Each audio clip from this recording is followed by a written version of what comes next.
Что ж, в нервный момент пришлось тебе появиться сегодня на поле. Какие у тебя мысли были после первого тайма и насколько вообще удачная игра сложилась, по твоему мнению? Да, мыслей-то особо не было, выиграть просто хотелось, да и все. Какие мысли выйти, помочь команде, тем более дебют. Первый раз я тренировался, можно сказать, 1-2 дня, наверное, с командой. В принципе, я не знал вообще, буду ли я играть, мы с тренером разговаривали, это нормально, когда он наигрывал состав, и я появился, можно сказать, так внезапно. Поэтому он мне сказал, что со второго тайма сразу выйду. Попросил поактивнее в атаке участвовать, да и все, надо было выиграть.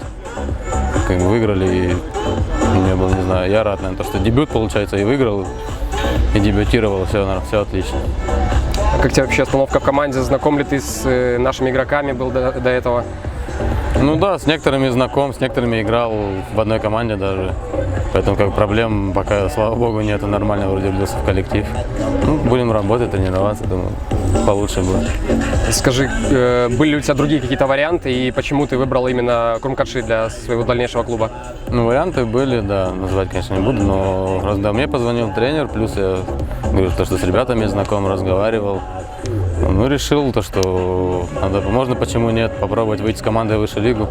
2 раза выходил, решил 3-й раз, выведу 3-ю команду в высшую лигу. И все, поэтому решил. Ну и Минск, конечно, тоже все-таки в Минске, тоже немаловажно. Думаю, вот эти все факторы и сложились так вот. Все в одно сложилось. И команда хочет выйти в высшую лигу, и в Минске. Поэтому, думаю, я и выбрал Курмкадши. Скажи, вот следующий матч мы будем проводить в Кубке на стадионе «Динамо». Играл уже на этом стадионе, может быть, когда-нибудь? Нет, именно на этом стадионе вроде бы не играл, не вспомню. Думаю, нет, на новом не играл. Да, точно не играл. Ну, интересная игра, думаю, будет. Я играл в этом году уже с «Динамо». Хорошая команда, сейчас немножко меняется, новый тренер, немножко по-другому будет выглядеть. Ну, посмотрим, думаю, будет хорошая, интересная игра.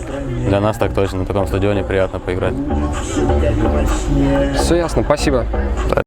Я разом з вами, я разумею, что я